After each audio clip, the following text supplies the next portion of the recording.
Assalamualaikum warahmatullahi wabarakatuh. Perkenalkan, nama saya Yulanti Kastilsarin. Pada kesempatan kali ini, saya dan rekan-rekan kelompok saya akan menyampaikan materi tentang sistem partikel. Rekan-rekan kelompok saya ada Ardita, Sartika R. Umar, dan juga Fadila Pakaya. Selamat menyaksikan dan semoga bermanfaat. Terima kasih.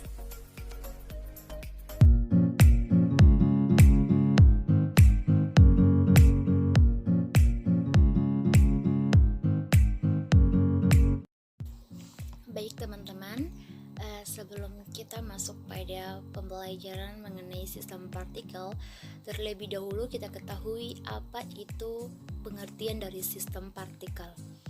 Nah, sistem partikel itu adalah sistem dengan jarak antara partikel-partikel penyusunnya tidak selalu tetap.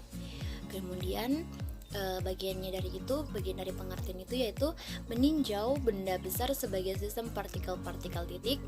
Kemudian pada asumsi itu lebih merujuk pada hukum Newton berlaku bagi tiap partikel. Kemudian terdapat satu titik pusat massa dalam sistem. Selanjutnya yaitu gerakan benda akan sistem dianggap sebagai gerakan pusat massa, dan yang terakhir itu yaitu gerakan masing-masing partikel dalam sistem relatif terhadap pusat massa. Selanjutnya teman-teman bisa lihat pada pusat massa tersebut, silahkan teman-teman lihat di HP teman-teman atau di layar HP teman-teman gambaran dari pusat massa tersebut. Selanjutnya yaitu teman-teman bisa lihat di layar HP teman-teman yaitu sistem discrete. Nah, pada sistem discrete ini sudah dijabarkan juga rumus yang dapat menyelesaikan soal-soal apabila terdapat pertanyaan mengenai sistem discrete. Kemudian selanjutnya yaitu pada posisi pusat massa. Nah, posisi pusat massa yaitu pada sistem kontinu atau benda tegar. Nah, teman-teman bisa lihat di sini sudah terdapat rumus yang sudah tercatatkan juga. Selanjutnya menentukan posisi pusat sistem tiga partikel. Nah, di sini sudah terdapat contoh. Teman-teman bisa lihat di layar HP teman-teman. Kemudian selanjutnya pada slide berikutnya yaitu contoh setengah bola padat 3 dimensi. Nah, di sini sudah dijelaskan juga beserta gambar-gambarnya. Teman-teman bisa lihat pula di layar HP teman-teman. Nah, di sini juga teman-teman bisa melihat pada slide ini yaitu terdapat kulit setengah bola 2 dimensi. Di sini juga sudah terdapat gambar dan rumusnya. Di sini saya akan melanjutkan pemaparan materi, yaitu ada contoh kawat setengah 1 dimensi. Nah, ini ada tersedia gambarnya. Jadi penjelasan dari gambar itu yaitu elemen panjang sama dengan DL. Nah, ini disimbolkan dengan DL sama dengan A kali D theta. Z sama dengan A sin theta. ZCM sama dengan integral pi kali Z kali DL. Kemudian per integral pi kali DL sama dengan integral X0 pi kali A pangkat 2 kali sin theta kali d theta. Kemudian per integral X0 pi kali A kali d theta. Baik, kita lanjut pada persamaan posisi titik pusat massa. Di sini ada M vektor R cm sama dengan sigma MI kali vektor RI, di mana M itu adalah massa, R adalah jarak posisi titik pusat massa. Kemudian M kali vektor dr cm per dt sama dengan sigma mi vektor dri per dt, di mana M itu adalah massa, dr itu adalah diameter jarak posisi titik pusat massa, kemudian dt adalah waktu tempuh posisi, kemudian kecepatan pusat massa. Persamaannya yaitu M vektor V cm sama dengan sigma mi kali vektor vi, di mana M itu adalah massa, kemudian V adalah kecepatan. M vektor df cm per dt sama dengan sigma mi kali vektor df I per dt, di mana m itu adalah massa, df adalah diameter, kemudian dt adalah waktu tempuh. Kemudian ada percepatan pusat massa, yaitu m vektor a cm sama dengan sigma mi kali vektor ai, di mana m itu adalah massa, kemudian a itu adalah percepatan. Ada gaya-gaya yang bekerja pada partikel. Nah, ini ada vektor f i sama dengan m kali a cm sama dengan sigma fi internal tambah sigma fi eksternal. Nah, di mana vektor fi ini adalah massa, gaya atau massa percepatan dalam satuan cm, kemudian gaya internal tambah gaya eksternal itu biasanya dia sama dengan 0. Masuk pada benda menggelinding. Jika benda menggelinding di lantai yang kasar, maka akan terjadi proses menggelinding, yaitu perpaduan gerak translasi, linear, dan rotasi. Nah, ini pusat massa berada di atas titik kontak, sehingga pergeseran benda dapat diwakili oleh pusat massanya. Hubungan antara besaran gerak translasi dan gerak rotasi, di mana persamaannya yaitu ada V dalam satuan cm sama dengan ds per dt sama dengan resultan d theta per dt sama dengan r omega. Kemudian alpha dalam satuan cm sama dengan dv cm per dt sama dengan resultan d omega per dt sama dengan r alpha. Nah, di mana v-nya ini adalah kecepatan dalam satuan cm, kemudian ds itu adalah jarak tempuh atau posisi, kemudian dt ini adalah waktu tempuh. Nah, yang kedua yaitu dv adalah diameter kecepatan, kemudian dt adalah waktu tempuh. Nah, kemudian kita masuk pada momentum. Nah, pada momentum ini diilustrasikan ada dua gambar. Nah, apa kira-kira perbedaan dari dua gambar ini? Nah, dua gambar ini bergerak dua gambar ini bergerak dengan kecepatan yang berbeda. Gambar pertama bergerak dengan kecepatan V1 dan gambar yang kedua mobil bergerak dengan kecepatan V2. Kemudian momentum. Hasil massa momentum adalah hasil massa benda dengan kecepatannya. Ada juga momentum merupakan kuantitas gerak yang berkaitan dengan besarnya efek jika bertumbukan. Kemudian momentum juga adalah besaran fisis yang penting,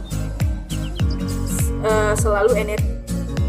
Kemudian rumusnya yaitu vektor P sama dengan M kali vektor V. Itu adalah rumus dari besaran vektor. Kemudian vektor P sama dengan M kali V. Ini adalah besaran skalar dengan satuannya ya kilogram meter per sekon. Nah, di mana M itu adalah massa, sedangkan vektor V itu adalah vektor kecepatan. Kemudian di rumus yang besaran skalar juga sama, M itu adalah massa dan V itu adalah kecepatan. Baik, perkenalkan nama saya Yulanti Kastiosarin.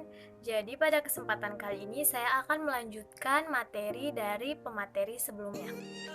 Langsung saja, jadi teman-teman bisa lihat dari slide yang telah ditampilkan bahwa laju perubahan momentum sebuah benda itu sama dengan gaya yang diberikan pada benda tersebut. Jadi hal ini itu merupakan bentuk lain dari hukum Newton 2, di mana persamaannya bisa dilihat pada slide, yaitu dt per dt sama dengan d dalam kurung mv vektor dikali x kuadrat per dt sama dengan M dikali df vektor per dt. Jadi hasilnya itu akan menghasilkan MA vektor. Atau dengan rumus lain yaitu dp per dt sama dengan f eksternal. Lanjut ke slide berikutnya. Jadi jika tidak ada gaya luar yang bekerja pada kedua benda yang bertumbukan selain gaya yang diberikan oleh masing-masing benda, maka berlaku hukum kekekalan momentum bagi kedua benda. Rumusnya itu ada Fx dp vektor 1 per dt ditambah dp vektor 2 per dt dan ditambah juga dengan D dalam kurung P1 vektor ditambah P2 vektor menghasilkan DT. Dan ada juga rumus kedua, teman-teman bisa lihat saja di slide. Selanjutnya saya akan membahas tentang untuk sistem partikel. Jadi ini merupakan momentum total sistem partikel, yaitu persamaan rumus dari PT vektor yang akan menghasilkan PT vektor itu sama dengan MV vektor. Jadi satuannya di sini CM. Teman-teman bisa lihat dari slide. Kemudian jika gaya luar yang bekerja pada sistem partikel sama dengan 0, maka digunakan rumus yang lain, yaitu PT vektor sama dengan MV vektor CM. Maksudnya dalam hal ini satuannya CM akan menghasilkan konstanta atau C. Lanjut ke materi berikutnya, itu ada tentang kerangka acuan pusat massa. Jadi di sini ada dua persamaannya. Bisa teman-teman lihat pada slide. Kemudian di sini juga ada koordinat kartesiusnya apabila massa 1 dan massa 2 ada pada koordinat kartesius. Jadi akan digunakan rumus, salah satunya itu R2 vektor sama dengan R2 dikurang R1 vektor. Ini dalam hal vektor posisi partikel 1 relatif terhadap Cm. Demikian juga untuk yang satunya lagi. Untuk lebih jelasnya teman-teman bisa lihat dari slide yang telah ditampilkan.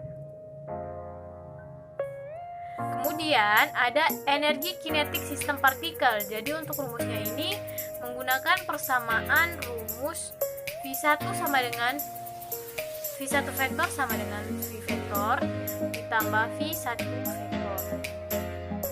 Jadi dalam hal ini menggunakan rumus energi kinetik sama dengan setengah mv kuadrat cm ditambah energi kinetik yaitu gerak relatif terhadap pusat massa. Ini rumus ini merupakan energi kinetik gerak translasi sistem, teman-teman. Kemudian slide selanjutnya itu ada tumbukan, yaitu tumbukan senantiasa melibatkan gaya atau gaya antar benda yang bekerja dalam waktu yang sangat singkat. Jadi dalam hal ini teman-teman bisa menggunakan rumus delta P sama dengan F dikali delta T, di mana F dikali delta T ini merupakan impuls, yaitu gaya yang bekerja pada benda dalam waktu yang sangat singkat atau gaya yang tidak konstan. Slide selanjutnya ada tentang kekekalan momentum dan energi pada tumbukan. Jika tidak ada gaya luar yang bekerja pada kedua benda yang bertumbukan atau disebut dengan momentum kekal, maka menggunakan persamaan satu, yaitu M1 dalam kurung V1 dikurang V1 dikurang V1 V1 dikurang V pangkat 1 terus sama dengan M2 V pangkat 1 yang pertama dikurang V pangkat 2. Terus arah kecepatan benda ditentukan oleh tanda plus atau minus. Jadi jika selama proses tumbukan tidak menghasilkan energi panas, maka akan menggunakan persamaan yang kedua, yaitu M1 dalam kurung V1 kuadrat dikurang V1 kuadrat sama dengan M2 V1 kuadrat dikurang V2 kuadrat. Oke. Jadi sekian yang dapat saya sampaikan. Saya kembalikan kepada pemateri selanjutnya. Bismillahirrahmanirrahim. Baik, di sini saya akan melanjutkan materi dari pemateri sebelumnya.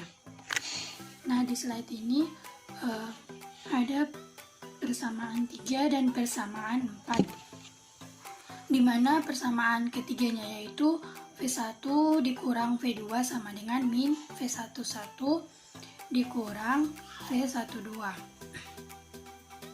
Jadi ini merupakan rumus dari tumbukan berlawanan arah. Jadi jika dia berlawanan arah, maka dia itu tandanya adalah tanda negatif. Jadi tumbukannya itu berlawanan arah. Adapun yang persamaan keempat ini karena tumbukannya searah, maka rumusnya itu atau persamaannya yaitu V1 ditambah V2. Jadi di sini ada dua kecepatan, yaitu kecepatan pada benda nomor 1 dan kecepatan pada benda nomor 2. Yaitu ini dijumlahkan sehingga totalnya yaitu V1 ditambah V2 sama dengan V12 dikurang V11. Selanjutnya di sini ada contoh di mana kecepatan pada benda yang pertama yaitu V1 adalah V dan kecepatan pada benda kedua V2 sama dengan 0. Yang ditanyakan adalah berapa sih kecepatan di antara V1 dan V2 ini. Jadi ada kecepatan momentumnya V1 pangkat 2-nya itu berapa. Maka persamaan yang pertama adalah MV massa total sama dengan dikali kecepatan itu sama dengan MV11 ditambah MV12. Jadi ini V11 ini adalah merupakan kecepatan momentum dari benda pertama terhadap benda kedua. Kemudian di persamaan pertama tadi yaitu di mana V total V sama dengan V11 ditambah V12. Kemudian persamaan satu ini berubah. Jadi karena tadi disebutkan bahwa V11 ditambah V12 atau sama saja dengan V sama dengan V12 dikurang V11. Kemudian persamaan ini dilakukan substitusi. Jadi V11 ditambah V12 dan V12 dikurang V11 ini dilakukan substitusi, yaitu pengurangan. Sehingga V besar ya pada persamaan pertama dan kedua, V besar dikurang V besar adalah 0. Kemudian V11 dikurang dikurang min V11. Jadi kalau min bertemu dengan min itu adalah positif, sehingga hasilnya adalah 2V11. Sehingga 2V11 ini sama dengan 0. Adapun V12 dikurang V12 itu sama dengan 0. Sehingga persamaannya yaitu 0 sama dengan 2V11 atau V11 sama dengan 0 per 2. 0 bagi 2 kan sama dengan 0, jadi Jadi 2V11 itu sama dengan 0. Karena V11 itu sama dengan 0, maka otomatis V12 itu sama dengan V. Karena V11 ditambah V12 itu adalah V. Jadi sehingga apabila V11 sama dengan 0, maka V12-nya itu sama dengan V itu sendiri. Di slide berikutnya yaitu ada penentuan luas minimum area. Jadi di sini ada contoh persamaan yaitu energi kinetik pertama ditambah energi kinetik kedua sama dengan energi kinetik pertama ditambah energi kinetik kedua. Ini mungkin 1/1 ini kemungkinan massa dari benda pertama, tapi nanti dicek lagi ya teman-teman. Jadi ditambah dengan energi panas. Nah di sini ada gambar warna kuning dan warna biru ya, terlihat di slide ini. Jadi ada gambar warna kuning dan warna biru. Terjadi ini proses tumbukan. Dan terjadi yang namanya menyalurkan energi panas. Sehingga ketika V12 dikurang V11 sama dengan E. Jadi E di sini merupakan koefisien kelentingan atau restitusi dikali V1 dikurang V2. Pada slide berikutnya yaitu ada tumbukan dalam kerangka acuan pusat massa, di mana terlihat gambar bahwa ada M1 memiliki R1 vektor itu negatif karena terlihat dari tanda panahnya yaitu ke kiri, dan M2 ini memiliki R2 vektor positif karena arah vektornya itu ke kanannya. R1 dan R2 vektor ini memiliki satuan cm, dan terlihat di sini ada pernyataan bahwa F1 vektor sama dengan min V2 vektor, dan sehingga menjadi F1 sama dengan F2. Selanjutnya di sini ada momentum sudut untuk gerak rotasi. Jadi F eksternal vektor sama dengan vektor dP per dt. Jadi ini merupakan gerak translasi. Di sini selanjutnya ada torsi vektor sama dengan R vektor dikali F eksternal vektor. Jadi ini merupakan gerak rotasi. Jadi di sini torsi atau momen gaya yang dirumuskan dengan torsi sama dengan R dikali F, di mana torsi ini atau momen gaya itu pada suatu benda dengan satuan Nm. Selanjutnya R ini adalah lengan gaya atau panjang batan dengan satuannya itu meter. Terus ada di sini ada F. Jadi F ini adalah gaya yang diberikan tegak lurus dengan lengan gaya pada benda. Satuannya itu Newton ya. Nah, di sini ada persamaan yaitu torsi vektor sama dengan R vektor dikali vektor dP per dt sama dengan R vektor dikali vektor dP per dt sama dengan vektor dl per dt. Untuk gerak linear, sistem partikel itu berlaku F eksternal sama dengan dP per dt. Ini momentum kekal jika F eksternalnya itu sama dengan 0. Nah, bagaimana dengan gerak rotasi? Jadi, analog gaya F adalah torsi, analog momentum P adalah momentum sudut. Di sini terlihat persamaan yaitu L vektor sama dengan R vektor dikali P vektor, di mana L ini merupakan momentum sudut dengan satuan kilogram meter kuadrat per sekon. Selanjutnya di sini ada R. R ini merupakan jarak partikel ke sumbu rotasi. Satuannya yaitu meter. Dan P itu merupakan momentum linear. Di sini juga ada L vektor sama dengan I, atau I di sini itu momen inersia. Jadi ini merupakan momentum sudut. Nah, jika torsi eksternal yang bekerja itu adalah 0, maka vektor dl per dt itu sama dengan 0, sehingga nilai L vektornya itu konstan. Nah, ini merupakan kekekalan momentum sudut.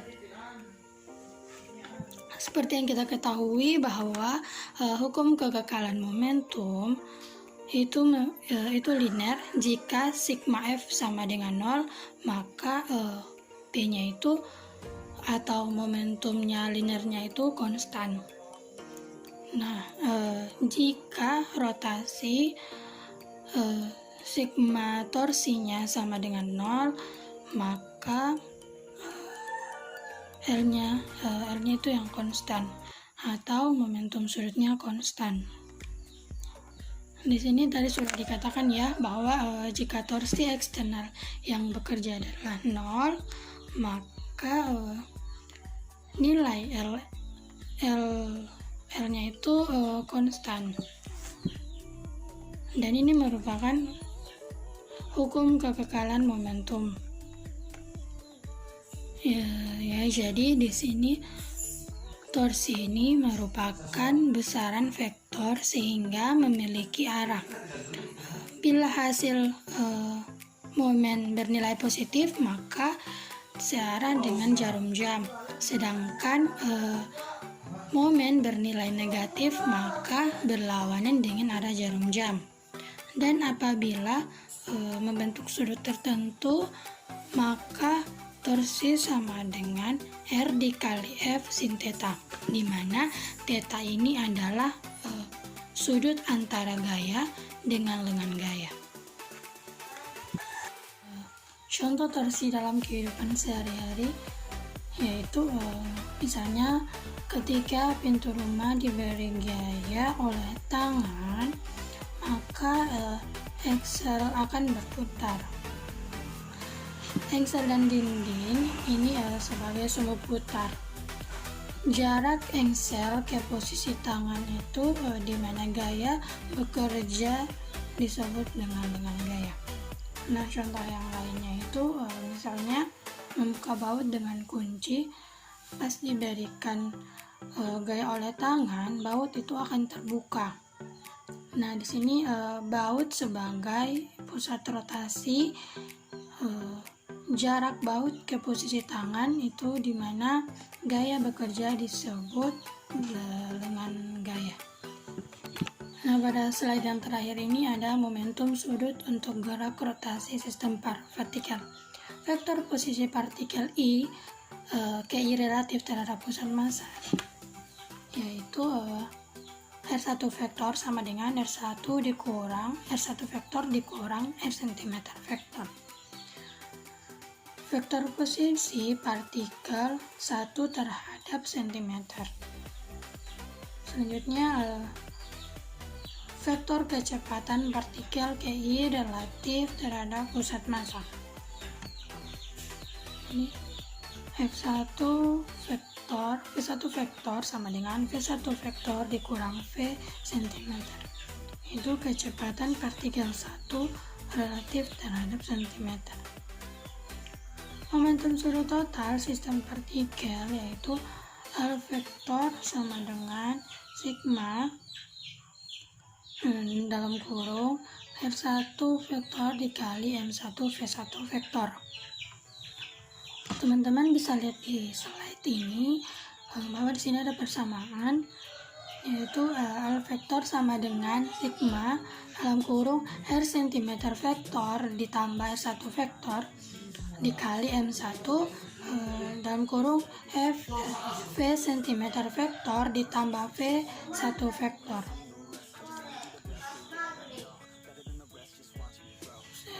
Maka mendapatkan bersamaan yaitu sigma M1 V1 vektor sama dengan sigma M1 V1 vektor dikurang MV vektor cm